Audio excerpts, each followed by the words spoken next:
So, Mr. Speaker, I rise today to speak to the amendment that that my colleague here has proposed to motion 3.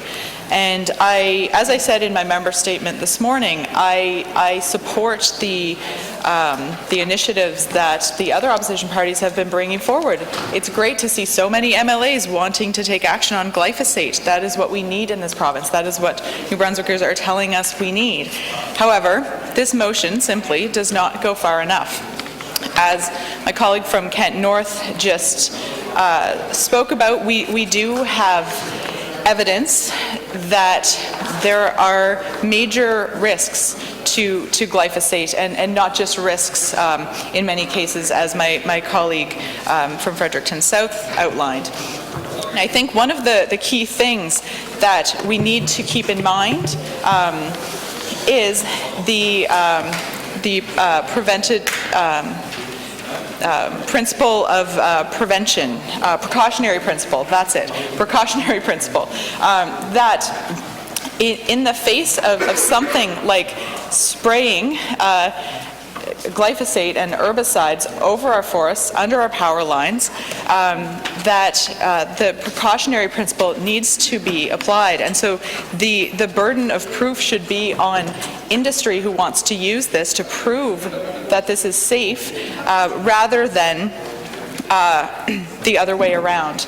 And unfortunately, that is not what we have seen here so far. And what we need is for an end to glyphosate spraying and other herbicides over our crown forests, especially because we have really put at risk, because of glyphosate and other practices associated with glyphosate and herbicides, the biodiversity of our forests.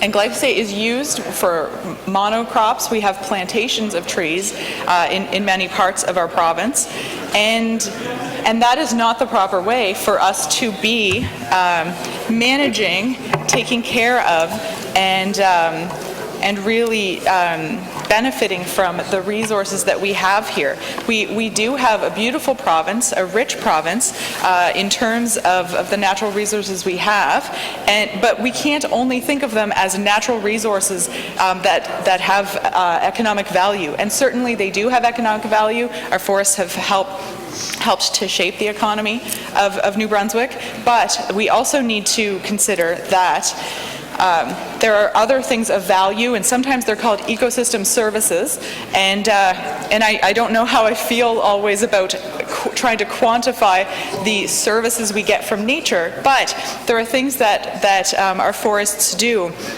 that really do benefit us, and we often think of forests as somewhere far off, although I know many New Brunswickers live close to them. I guess I live in the urban area of Sackville, but they provide fresh air, they help mitigate floods, they help to provide biodiversity, and one of the issues that we see with spraying of glyphosate is that's part of a system that really means that we're not managing our forests well. We've lost a lot of the Acadian forest, we've lost the rich biodiversity of that forest. There's quite a few conversations happening, and it's quite hard to keep my train of thought at the moment. Stop the clock. Could you please, I'm not against having side conversation, but reduce the noise level, I should say, to respect what our honorable colleague has to say. Thank you. On both sides. Start the clock. Thank you, Mr. Speaker. So, all that to say,